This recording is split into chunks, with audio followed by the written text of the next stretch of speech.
Hello students, IT brain में आप सभी का स्वागत। आज जिस टॉपिक पर हम डिस्कस करेंगे उसका नाम है concept of electric field. Concept of electric field. तो क्या है कंसेप्ट ऑफ इलेक्ट्रिक फील्ड, ये जानने के लिए एक बार कूलम्ब्स लॉ पे वापस आते हैं। ये एक चार्ज पार्टिकल Q नॉट है और ये एक चार्ज पार्टिकल Q है। ये चार्ज पार्टिकल Q नॉट और Q दोनों मान लीजिए पॉजिटिव चार्ज हैं। तो कूलम्ब लॉ के अनुसार एक चार्ज पार्टिकल दूसरे चार्ज पार्टिकल पर एक फोर्स डेवलप करता है। दोनों पॉजिटिव हैं, इसीलिए Q नॉट Q को रिपल करेगा।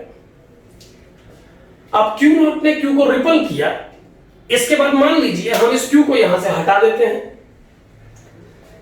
क्या इस Q को यहां से हटाने के बाद Q नॉट के चारों तरफ का एनवायरनमेंट एम्प्टी हो चुका है? क्या अब इसके एनवायरनमेंट में कुछ भी अवेलेबल नहीं है? और अगर इसके एनवायरनमेंट में अब कुछ नहीं है तो फिर Q के आने के बाद इसने उस Q पर फोर्स कैसे डेवलप किया? यानी ये बात हमें बताती है कि इस Q नॉट ने Q के एंटर करने से पहले अपने चारों तरफ एक एटमॉस्फेयर क्रिएट किया हुआ है, अपने चारों तरफ एक एनवायरनमेंट बनाया हुआ है, और उस एनवायरनमेंट में जब Q ने एंटर किया तो इस Q नॉट ने उस Q पर एक फोर्स डेवलप किया। यानी Q नॉट अपने चारों तरफ एक एनवायरनमेंट क्रिएट किए हुए है और यही Q नॉट रिस्पॉन्सिबल है इन दोनों के बीच फोर्स लगने के लिए। यानी Q नॉट ने अपने चारों तरफ एक एनवायरनमेंट बनाया हुआ है और उस एनवायरनमेंट पे जब Q एंटर करता है तो एनवायरनमेंट पे एंट्री के कारण Q नॉट Q पर एक फोर्स डेवलप करता है। अब क्या इस फोर्स के लगने के लिए ये Q नॉट ही रिस्पॉन्सिबल है? क्या यही रिस्पॉन्सिबल है इस फोर्स के लिए, या इस फोर्स के लगने में Q भी रिस्पॉन्सिबल है? यह जानने के लिए एक न्यूट्रॉन को इस एनवायरनमेंट में एंटर कराया गया। न्यूट्रॉन को एंटर कराने के बाद हमने पाया कि अब इस Q नॉट ने इस न्यूट्रॉन पर कोई भी फोर्स डेवलप नहीं किया। यानी देखिए, दो बातें बिल्कुल क्लियर हो रही हैं। नंबर एक कि Q नॉट ने अपने सराउंडिंग में एक स्पेशल एनवायरनमेंट क्रिएट किया हुआ है और जैसे ही Q उस एनवायरनमेंट में एंटर करता है Q पर एक फोर्स डेवलप होता है। लेकिन वहीं दूसरी ओर जब हम Q को रिप्लेस करते हैं एक न्यूट्रॉन से, जो एक न्यूट्रल पार्टिकल है, जब वो एंटर करता है तो Q नॉट इस पर कोई भी फोर्स डेवलप नहीं करता है। ये दूसरा एक्सपेरिमेंट हमें बताता है कि जो एनवायरनमेंट Q नॉट ने अपनी सराउंडिंग में क्रिएट किया हुआ है, केवल वही एनवायरनमेंट सफिशिएंट नहीं है एक दूसरे चार्ज पार्टिकल पर फोर्स डेवलप करने के लिए। यानी जो चार्ज पार्टिकल Q एंटर किया था इस फील्ड में, वो भी रिस्पॉन्सिबल था। यानी जैसा फील्ड, जिस प्रकार का एनवायरनमेंट इस Q नॉट ने क्रिएट किया हुआ है, उसी प्रकार का एनवायरनमेंट वो चार्ज पार्टिकल भी अपनी सराउंडिंग में क्रिएट करता है जो एंटर करता है इस Q नॉट के फील्ड में। और वो काम ये न्यूट्रॉन नहीं कर पा रहा है।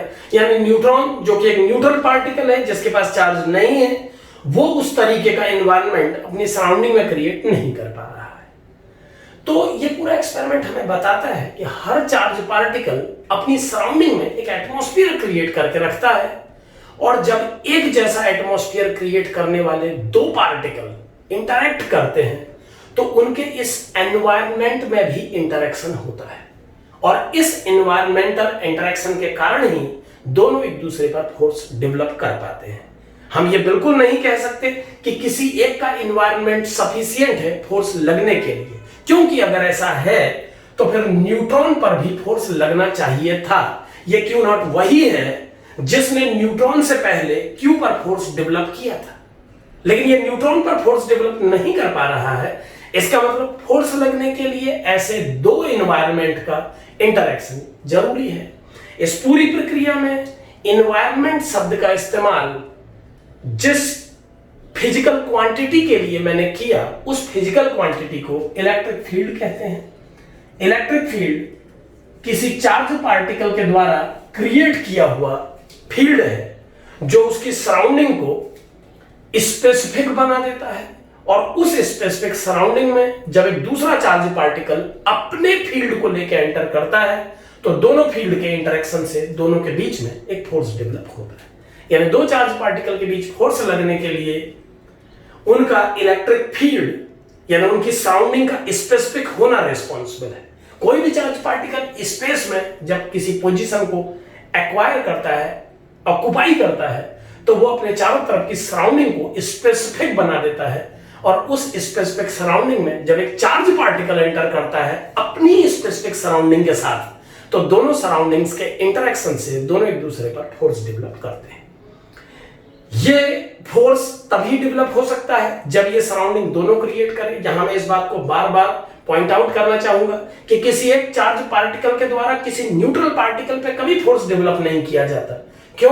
क्योंकि वो न्यूट्रल पार्टिकल इस तरीके की सराउंडिंग खुद क्रिएट नहीं कर पा रहा है। यानी फोर्स लगने के लिए दो इलेक्ट्रिक फील्ड्स का इंटरेक्शन रिस्पॉन्सिबल है। दो एक जैसे फील्ड जब इंटरेक्ट करते हैं तो एक दूसरे पर फोर्स डेवलप करते हैं। चार्ज पार्टिकल फोर्स डेवलप एक दूसरे पर इसीलिए कर पाते हैं क्योंकि दोनों ही अपना स्पेसिफिक सराउंडिंग यानी इलेक्ट्रिक फील्ड अपने चारों तरफ क्रिएट कर पाते हैं। एक बात पे और ध्यान दें यहां पर कि ऐसे ही थीम हमने ग्रेविटेशन में भी पढ़ी थी। वहां पर दो ग्रेविटेशनल फील्ड एक दूसरे से इंटरेक्ट करते थे। एक बात पे और ध्यान दें, न्यूट्रल पार्टिकल पर चार्ज कोई फोर्स डेवलप नहीं कर रहा है क्योंकि इस न्यूट्रल पार्टिकल की अपनी कोई भी सराउंडिंग नहीं है। और चार्ज पार्टिकल जब चार्ज पार्टिकल के फील्ड पे एंटर करता है तो दोनों के बीच में फोर्स डेवलप होता है क्योंकि दोनों सराउंडिंग डेवलप कर पाते हैं। तो फोर्स लगने के लिए एक जैसे दो फील्ड का इंटरेक्शन जरूरी है। एक जैसे दो फील्ड के इंटरेक्शन से ही फोर्स डेवलप होता है दो पार्टिकल के बीच में।